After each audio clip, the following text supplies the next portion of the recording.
एक छोटा सा गांव था, नाम था सोनापुर। वहाँ एक गरीब दंपति किशन और मीरा अपनी रोजी रोटी के लिए आलू पूरी का ठेला चलाते थे। उनकी पूरी का स्वाद लाजवाब था। मसालेदार आलू की सब्जी, ऊपर से हरी मिर्च और धनिया की खुशबू और फूली फूली गरम पूरी। लेकिन पता नहीं क्यों अब उनके ठेले पर कोई आता ही नहीं था।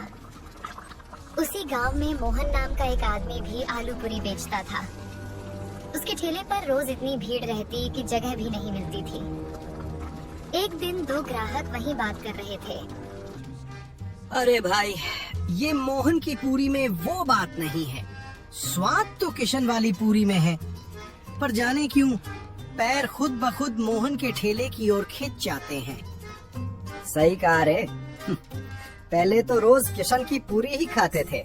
उसकी आलू की सब्जी में जो तीखापन था वो तो मजा दे देता था। अब तो बस मन ही नहीं करता उसके ठेले पर जाने का। उधर किशन अपने ठेले के पास अकेला खड़ा चुपचाप सब सुन रहा था। वो मन ही मन बोला, पहले तो मेरे ठेले पर भी भीड़ लगती थी, अब सब मोहन के पास क्यों जा रहे हैं? क्या उसने कोई जादू कर दिया है क्या? उस रात मोहन ने अपना ठेला जल्दी समेटा। सारे आलू पूरी बेच चुका था। घर पहुंचते ही उसकी पत्नी सजन बोली, जी आज तो अमावस्या की रात है, याद है ना? हाँ याद है। तुमने तैयारी कर ली? जी पूरे 13 किलो चिकन पका लिया है। पर बताओ ना, हर बार 13 किलो ही क्यों? 10 या 20 क्यों नहीं?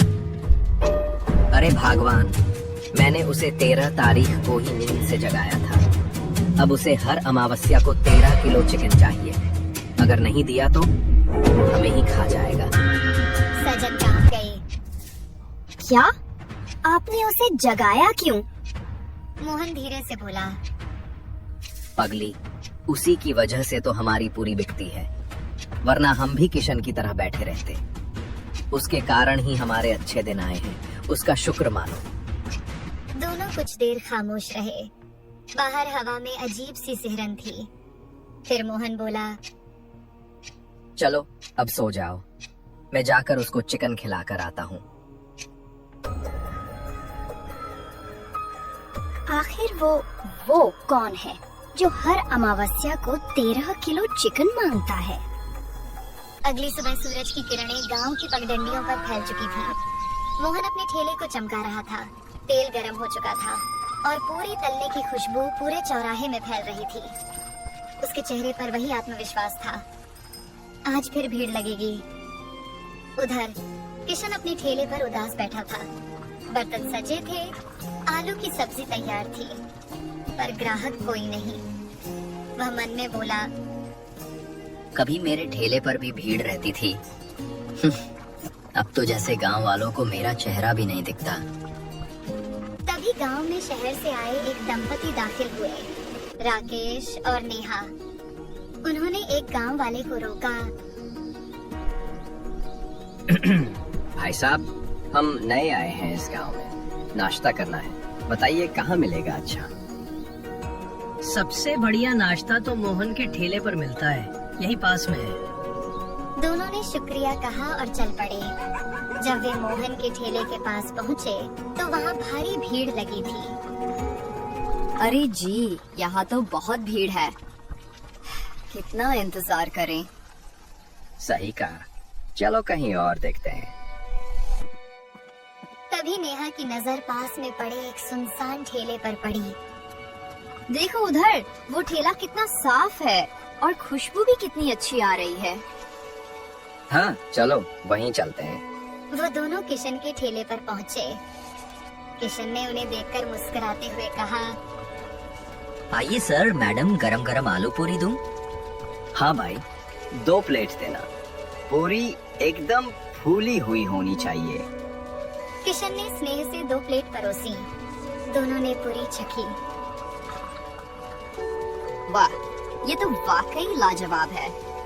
सच में भाई, तुम्हारी पूरी का तो कोई जवाब नहीं। पर एक बात बताओ, इतने बढ़िया स्वाद के बाद भी यहाँ कोई ग्राहक क्यों नहीं? क्या बताऊं साहब, उस मोहन ने कुछ जादू कर रखा है। गांव वाले अब मेरे ठेले की तरफ देखते भी नहीं। आप शहर से हैं इसलिए बच गए, नहीं तो आपके पैर भी उसी के ठेले की ओर खिंच जाते। अरे भैया, ऐसा कुछ नहीं होता। अपने कर्म देखिए, जादू टोने पर क्यों दोष डालते हैं। इतना कहकर दोनों चले गए, पर उधर मोहन यह सब दूर से देख रहा था। वह तुरंत अपना ठेला समेटकर जंगल की ओर निकल गया। अंधेरा घिरने लगा था। जंगल के भीतर वह एक पुरानी गुफा में दाखिल हुआ। भीतर से कुछ मंत्रों की आवाज आई। हवा भारी हो गई और ठीक 10 मिनट बाद वह पसीने से तर हांफता हुआ बाहर निकला।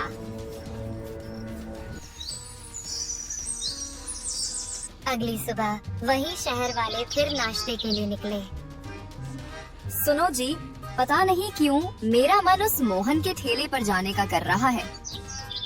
अरे मेरा भी। कल तो मैंने कहा था वहाँ भीड़ ज्यादा है, फिर भी मुझे आज वहीं जाने का मन कर रहा है। दोनों हंसते हुए सीधे मोहन के ठेले पर पहुँचे। किशन दूर से यह सब देख रहा था। उसका चेहरा सफेद पड़ गया। तो अब उन पर भी जादू चल गया। जब राकेश और नेहा नाश्ता करके लौट रहे थे तो रास्ते में गांव के मुखिया मिल गए। कैसे हैं शहर वाले बाबू? कैसा लगा हमारा गांव? बहुत प्यारा गांव है मुखिया जी। बस एक अजीब बात है, कल हम किशन के ठेले पर गए थे, आज जाने क्यों हमारे पैर खुद ब खुद मोहन के ठेले की ओर खिंच गए। कुछ तो अजीब है उस ठेले में। अरे नहीं बाबूजी, कुछ अजीब नहीं। मोहन के आलू पूरी का स्वाद ही ऐसा है कि लोग खुद खिंच जाते हैं। पर राकेश और नेहा जब आगे बढ़े तो दोनों के मन में एक ही सवाल गूंज रहा था, क्या सचमुच स्वाद खींचता है या फिर मोहन का कोई रहस्यमय राज? शाम का समय था। किशन अपने घर में चूल्हे के पास बैठा था कि तभी दरवाजे पर दस्तक हुई। दरवाजा खोला तो सामने राकेश और नेहा खड़े थे। अरे सर, मैडम, आप यहाँ मेरे घर पर? किशन जी, जो आपने कहा था, लगता है वो सब सच है। देखा, मैंने पहले ही कहा था, वो मोहन कोई साधारण आदमी नहीं है। पर आपको यकीन ही नहीं हुआ। अब यकीन हो गया है किशन। जो आज हमने देखा उसके बाद शक की गुंजाइश नहीं बची। किशन हैरान होकर बोला, क्या देखा आपने? हमने मोहन को जंगल की तरफ जाते देखा। एक थैली में कुछ था, शायद वही राज छिपा है वहाँ। तो फिर देर किस बात की? चलो आज उस जादू का पर्दा फाड़ ही देते हैं। तीनों जंगल की ओर निकल पड़े। हवा ठंडी थी, पेड़ झूम रहे थे और चारों तरफ एक रहस्यमय सन्नाटा था। सुनिए, ये कैसी गंध है? चिकन की खुशबू जैसी। लगता है मोहन ने ही चिकन लाया होगा। दूसरा कौन जंगल में चिकन लाएगा? कुछ दूर जाने पर उन्हें एक पुरानी गुफा दिखाई दी। गुफा के भीतर से किसी के बड़बड़ाने की आवाज आ रही थी, जैसे कोई मंत्र पढ़ रहा हो। किशन सुनो, ये आवाज मोहन की लग रही है। मुझे डर लग रहा है, वापस चलें? नहीं नेहा जी, अब पीछे नहीं हटेंगे, चलिए। तीनों धीरे धीरे गुफा के अंदर गए। उस रात के बाद किशन, राकेश और नेहा को किसी ने फिर कभी नहीं देखा। कहते हैं तीनों उसी गुफा में कैद हो गए और मोहन का राज ही रह गया। अगली सुबह मोहन ने हमेशा की तरह अपना ठेला लगाया। मुस्कुराते हुए पूरी तलने लगा।